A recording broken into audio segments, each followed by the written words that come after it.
Hey there, cosmonauts, and welcome to another Slab City update. So yeah, what's all been new this week? As I told you last week, I had a surprise visitor coming out here this week, and that was Linescrew1. He came out with a buddy of his and kicked it for a couple hours. We chatted about YouTube stuff and other ways of making money off of YouTube and whatnot. And as well as we shot up 4 questions with Cos. So let's go ahead and watch that now.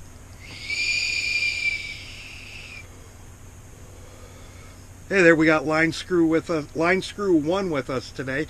We're going to do a 4 questions with him. Tell us a little bit about yourself and your channel. I'm a full-time RV nomad, and I travel the world, and I just flew down here for a bit, and I was invited to meet Cos. So I'm technically cheating and not sleeping in an RV right now, but I'm up front on that.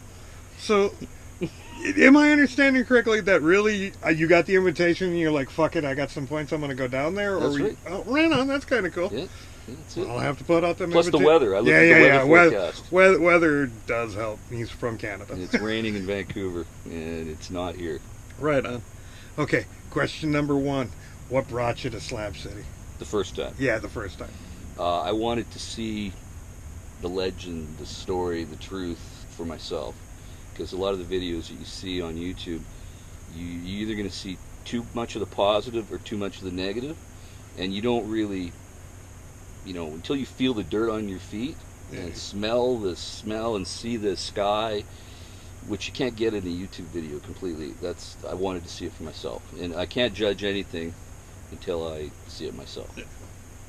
Right on. All right. So, what's been your favorite thing about Slab City? The artwork and the creativity. And the humor.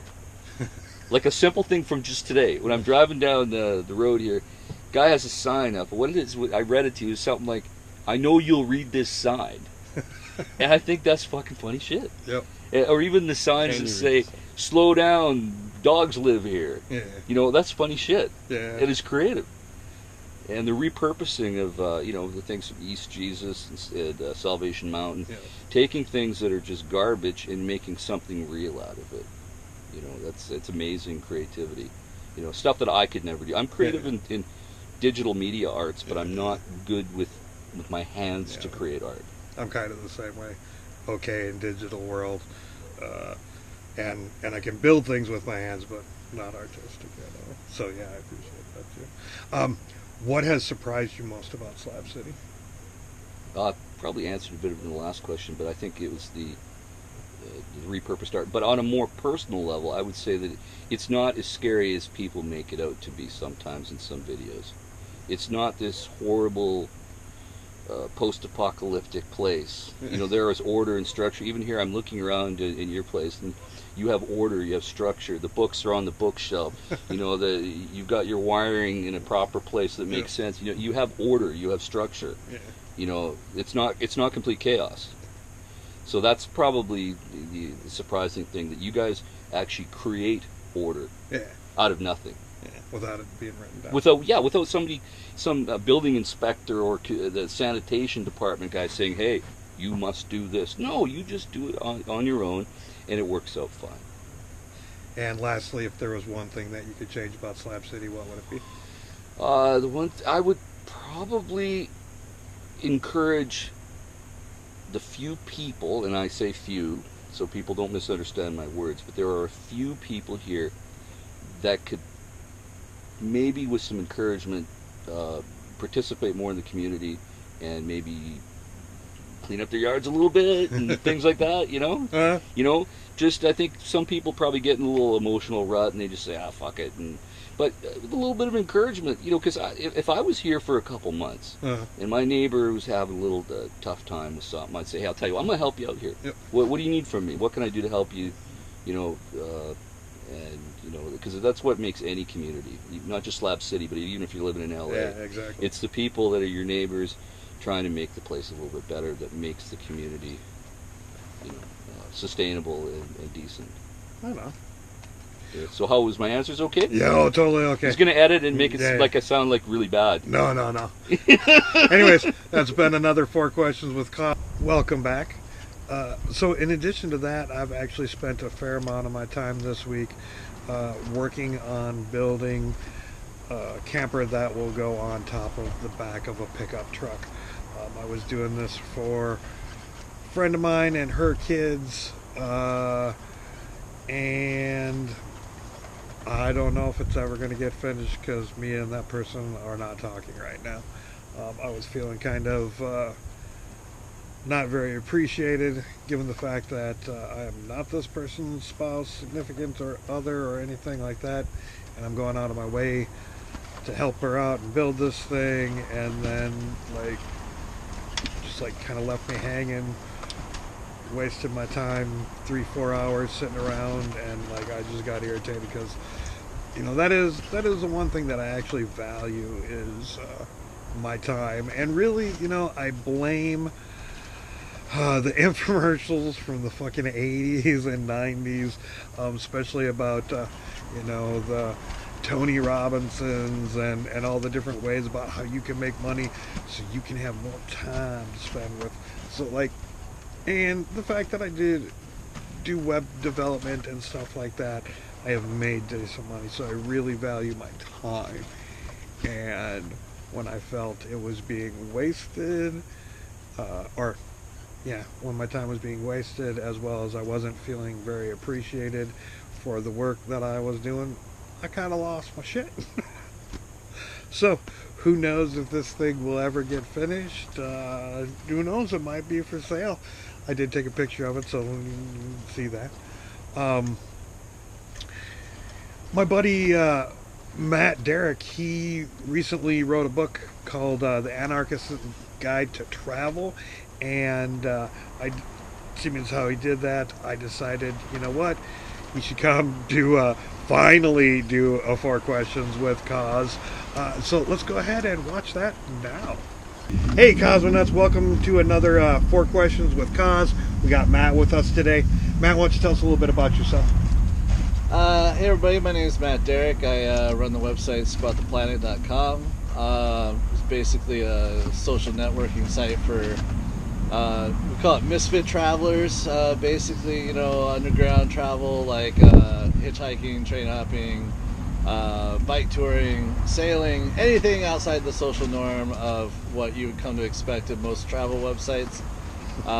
And basically, I'm here to talk about my book that I have just published called The Anarchist's Guide to Travel.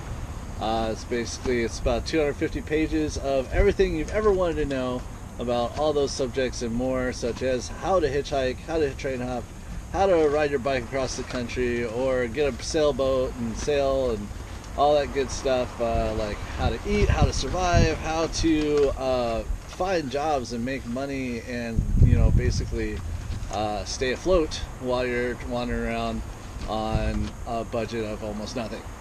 So yeah, I'm just here to talk about that. Right on. And that can be found on Amazon, right? Yes. All right, yes. I'll put a link below.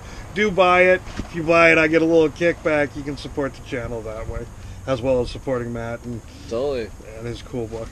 All right, it's available in Kindle too. So if you're into ebook stuff. Yeah. I am a free Kindle junkie at times, so it's not a good thing. Yeah.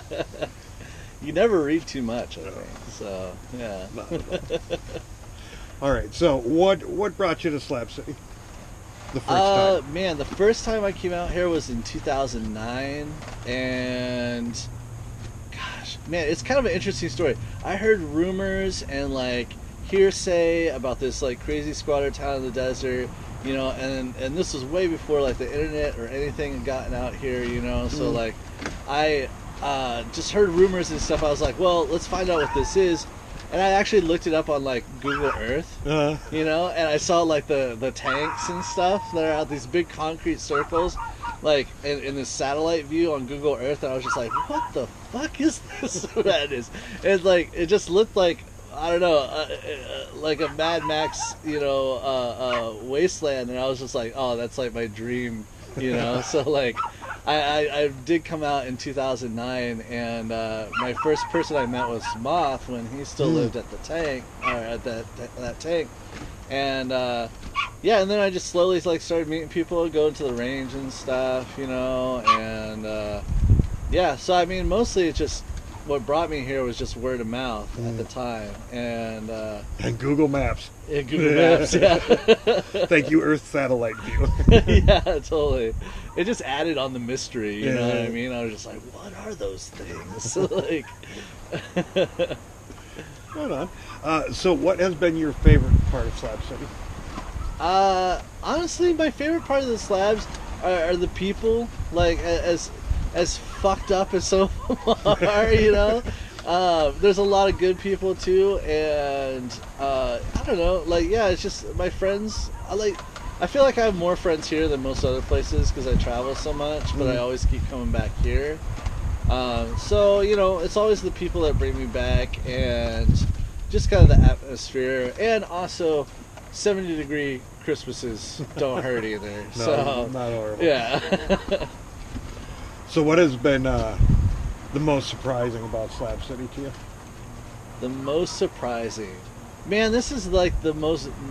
There's always some kind of shit happening, for better or worse.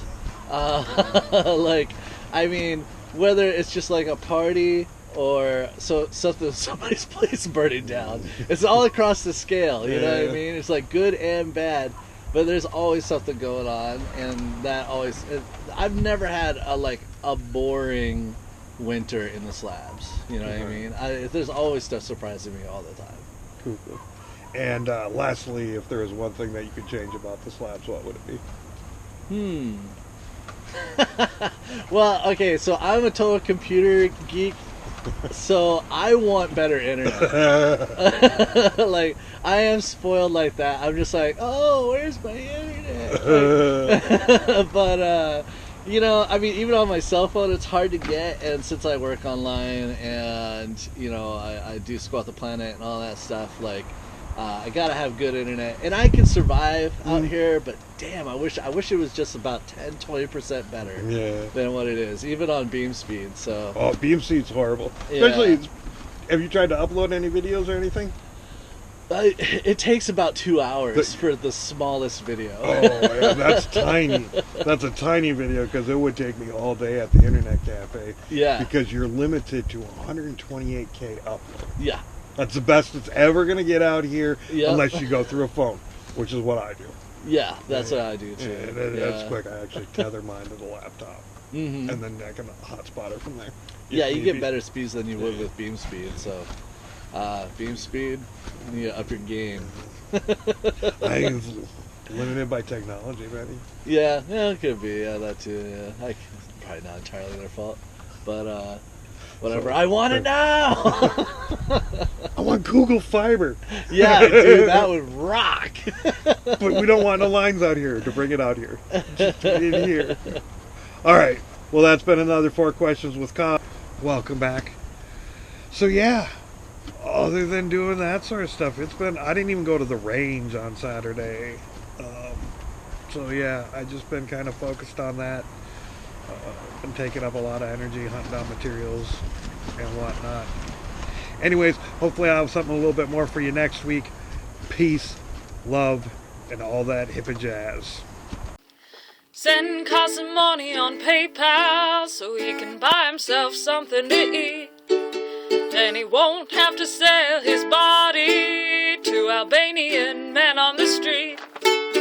Where broke hippies living out in the desert, no money and no shoes. And he may smoke the marijuana, but at least he won't spend it on booze.